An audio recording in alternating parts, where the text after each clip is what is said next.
నమస్తే అండి. Welcome to my channel. అందరూ ఎలా ఉన్నారండి? ఈరోజు స్పెషల్ ఏంటో అందరికీ తెలుసు కదండీ! వరలక్ష్మి వ్రతం. వరలక్ష్మి వ్రతంతో పాటుగా నేను ఇంకో పూజ కూడా చేసుకున్నాననమాట. ఇంకే పూజ చేసుకున్నా ముందు రోజు పనైతే చాలా ఉంటుందండి.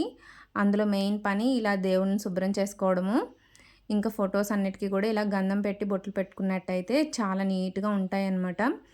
ఇంకా పైనున్న ఫొటోస్ కూడా ఇలా గంధం పెట్టి బొట్లు పెట్టేసామంటే ఒక నెల రోజులైనా గానీ అస్సలు చాలా నీట్‌గా కనిపిస్తూ ఉంటాయన్నమాట ఫోటోస్ అనేవి. ఇంక ప్రతిసారి నేను క్లీన్ చేసినప్పుడు ఇలా అయితే బొట్లయితే పెట్టేసుకుంటాను.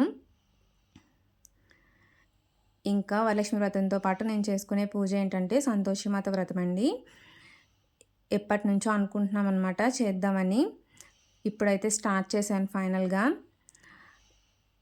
ఇంకా ఈ పూజకి మెయిన్‌గా ఉండాల్సిన నియమాలు పులుపు తినకుండా ఉండడం అనమాట. దానికోసమే అంటే ఆ ఒక్కరోజే మనం ఏ రోజైతే పూజ చేసుకుంటామో మెయిన్‌లీ శుక్రవారం చేయాలి. ఆ ఒక్కరోజు పులుపు అనేది అస్సలు ముట్టుకోకూడదనమాట. ఇంకా మా ఇంట్లో దుర్గమ్మ ఫోటో పొద్దున్నే లేవగానే వచ్చి చూసేదనమాట. ఇంకా అమ్మవారైతే చెప్పనే అక్కర్లేదు అమ్మవారి కోసమైతే. ఇంకా అమ్మవారిని ఇలా అయితే నేను రెడీ చేసుకుంటాననమాట. ఇంకా అమ్మవారి ఫోటో వెనకాల ఒక చిన్న టెంపుల్ ప్రతి గుడిలో కనిపిస్తుంది కదండీ! నాకైతే అది విజయవాడలో ఉన్న దనుమకొండ అమ్మవారి టెంపుల్‌లో అయితే కనిపిస్తుందండి. ఆ టెంపుల్ చూసినప్పుడల్లా నాకు ఆ టెంపులే గుర్తొస్తుందనమాట. దనుమకొండ, విజయవాడ. ఇంకా లక్ష్మీదేవి ఫొటోస్ కూడా ఇలా బొట్లయితే కంప్లీట్ చేసేసుకున్నాను. ఇంకా దనుమకొండలో విజయవాడ అమ్మవారి టెంపుల్ అయితే చాలా బావుంటుందండి. ఇప్పుడైతే ఎక్కువ వెళ్తున్నారంటే జనాలు. నేను కూడా విజయవాడ వెళ్దాం అనుకున్నప్పుడు అనుకోకుండా ఫోన్‌లో చూస్తే దనమకొండ కనిపించిందనమాట. అమ్మవారి టెంపులే బావుంటుందనేసి. ఇంకా మేము కూడా వెళ్ళి దర్శనం అయితే చేసుకున్నామనమాట. ఇలా వెంకటేశ్వర స్వామి వారికైతే పొడుగు బొట్టు పెట్టుకుంటాము. ఇది పెట్టేసుకొని ఇంకా గణపతి, గౌరమ్మ ఉంటారు కదండీ! వాటి కోసం ఒక చిన్న ప్లేట్ తీసుకున్నాననమాట. ఇంకా దానికి కూడా బొట్టు పెట్టేసుకొని, ముగ్గు వేసుకొని ఇంకా గణపతిని, గౌరీదేవికి కూడా బొట్టు పెట్టేసుకొని అవి గూట్లో అయితే పెట్టేసుకుంటాను దేవుడి గూట్లో. ఇంకా సంతోషి మాత అమ్మవారి ఫొటోస్ కూడా బొట్టు పెట్టేసుకున్నాను. ఇంకా బ్రాహ్మణులని అయితే అడిగానండి ఈరోజు 2 చేసుకోవచ్చా అనేసి. చేసుకోవచ్చమ్మా, ముందు సంతోషి మాత వ్రతం చేసేసుకొని అది ఆ పీఠం పక్కకు పెట్టేసుకొని ఇంకో పీఠం అయితే పెట్టుకొని వ్రతం అయితే చేసుకో, వరలక్ష్మి వ్రతం అన్నారు. ఇంక ఈ ఫొటోస్ అన్నీ పెట్టుకునేలోపు పూర్ణం అయితే ఉడకబెట్టుకున్నాను అనమాట. మా అత్తయ్య గారు ఎప్పుడూ వరలక్ష్మి వ్రతం ముందు రోజు ఈవినింగే తలస్నానం చేసేసి ఇలా పూర్ణం రెడీ చేసేసుకుంటారు. ఇంకా పులిహార, పులుసు అన్నీ ఉడకబెట్టేసుకుని ఉంటారనమాట. ఈ రోజైతే అవాయిడ్ చేయాలి కాబట్టి, అది ముట్టుకోకూడదు కాబట్టి నేను ఇంకా చేయట్లేదు. ఇలా 2 పీటలు క్లీన్ చేసేసుకొని పసుపు రాసేసుకొని ఈవినింగే బొట్లు అయితే పెట్టేసుకున్నానమాట. ఇంకా అందరూ అనుకుంటారు వినాయక చవితికే పాలవిల్లు అనేది పెట్టుకుంటామని. కానీ మా ఇంట్లో వరలక్ష్మి వ్రతానికి కూడా కంపల్సరీ పాలవిల్లు అనేది రెడీ చేస్తామన్నమాట. ఇంకా వరలక్ష్మి వ్రతానికి సింపుల్‌గా రెడీ చేస్తాం మామూలుగా. ఆ వినాయక చవితికి అయితే కొంచెం ఫ్రూట్స్ అవి ఎక్కువ పెట్టి రెడీ చేస్తాము. అంటే మా అత్తయ్య గారు వరలక్ష్మి వ్రతానికి కూడా ఇలానే పెట్టేసేవారనమాట. ఇంక మేము కూడా అదే కంటిన్యూ చేస్తున్నాము.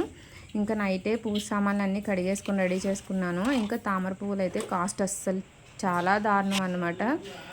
ఇంకా అవి కూడా వాటర్‌లో అయితే వేసేసుకున్నాను. ఇంకా సాయంత్రమే శనగలు నానబెట్టేసుకున్నానండి. పూర్ణం ఉడకబెట్టి పక్కన పెట్టుకున్నాం కదా! పప్పు కూడా నానబెట్టేసుకున్నాను. ఇంకా అప్పటికే 11 అయిందనమాట టైము. అప్పుడు ఇంకా ఓపిక లేదు అని చెప్పి ఒక్క చేతికైతే గోరింటాకు వేసుకున్నాననమాట. మా చిన్నోడు వాడి ఇష్టం వచ్చినట్టు చేసేసుకున్నాడు. నీలాగే వేసుకుంటా అని చెప్పి తుమ్మొస్తే అలా అయిపోయిందని చెప్పాడనమాట. ఇంకా మార్నింగ్ లేచి పరమాన్నానికి రెడీ చేసేసుకుని నేను పప్పు అయితే ఒకసారి మిక్సీలో కొట్టుకుంటాను. మిక్సీలో కొట్టేసి అది గ్రైండర్లో వేస్తే త్వరగా అయిపోతుందనమాట. ఇంకా బూరెలకి, గారెలకి కూడా నేను పప్పు అనేది రుబ్బేసుకుని గారెలు అయితే వేసేసుకున్నాను అనమాట. ఈరోజు గారెలు అయితే చాలా బాగానే వచ్చాయి అనుకుంటా. కొంచెం ఆయిల్ పీల్చుకున్నాయేమో, నేను తిని చూడలేదు. ఇంకా ఈవినింగ్ తినాలి. ఇంకా పక్కన పెట్టేసుకున్నాను అనమాట.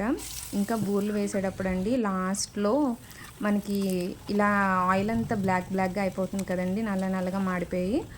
ఇంకా మనం అప్పుడు ఏం చేయాలంటే ఆయిల్ అంతా ఫస్ట్ జాగ్రత్తగా చేయాలండి. ఎందుకంటే వేడిగా ఉంటుంది కదా! అదంతా తీసేసుకొని ఒకసారి ఆ మూకుడంతా మనం క్లీన్ చేసేసుకున్నామనుకోండి, ఇంకా లాస్ట్ బూరెలు కూడా మంచిగా వస్తాయన్నమాట. ఫస్ట్ బూరెలాగే మధ్య మధ్యలో బాగా ఎక్కువ క్వాంటిటీ వేసుకునే వాళ్ళు మధ్య మధ్యలో కూడా చేస్తూ ఉంటే బూరెలు వేసేటప్పుడు వస్తుంది కదండీ గస లాంటిది నల్లగా మాడిపోయింది. అదైతే మిగతా బూరెలకు పట్టకుండా ఉంటుందన్నమాట.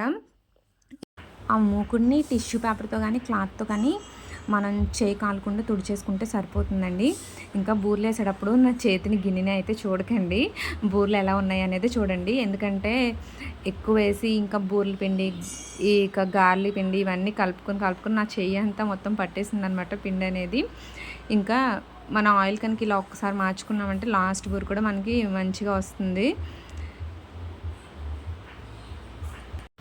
ఇంక ఇవన్నీ అయిపోయిన తర్వాత నేను దేవుడి దగ్గర సర్దేసుకున్నానండి. ఇంకా సంతోషమాత పూజ అయితే మొదలు పెట్టేశానండి. అమ్మవారి పూజ అయితే ఫస్ట్ చేసేసుకుని అమ్మవారి ధూపం దీపం నైవేద్యం అన్నీ పెట్టేసుకుని ఇంకా హారతి ఇచ్చేసి అమ్మవారికి అది పక్కకు పెట్టేసి అప్పుడు వరలక్ష్మి వ్రతం మళ్ళీ సర్దుకుని చేశానన్నమాట. ఈరోజు ఎంత టైం పట్టిందంటే ఇంకా మార్నింగ్ అయితే 3:30కి లేచానమాట. ఇంకా అప్పుడు మళ్ళీ ఇల్లు క్లీన్ చేసుకుని అన్నీ తుడుచుకొని పెట్టుకొని ఇంకా మళ్ళీ వంట అంతా చేసుకునేటప్పటికి 8 అయిపోయింది. 8కి స్టార్ట్ చేస్తే సంతోషిమాత పూజ 10 అయ్యింది అనమాట.